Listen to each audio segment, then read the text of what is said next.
Okay, the last topic in this homework is the Pythagorean Theorem. And when we have a right triangle with sides A, B, C, this is called the hypotenuse.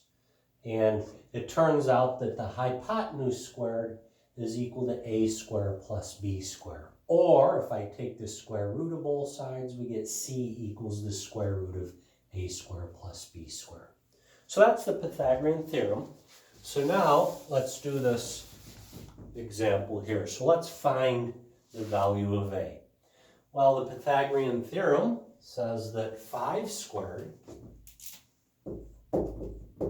equals A squared plus 4 squared. Now we solve for A.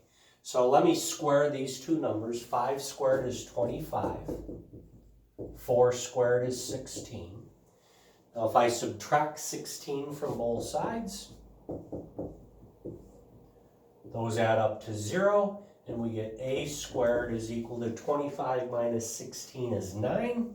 And when I take the square root of both sides, we get A is the square root of 9, and the square root of 9 is 3. Now I want to mention one thing. When you take the square root property says when you take the square root of a square, you really get a positive and negative here. There's two answers. Why?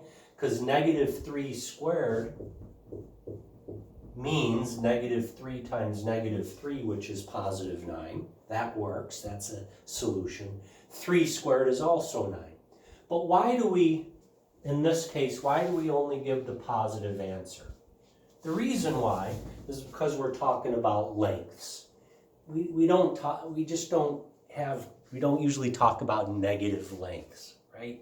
So that's the reason why we give our answer. This is not a 9, this is an A. That's why we give the answer where A is just positive 3.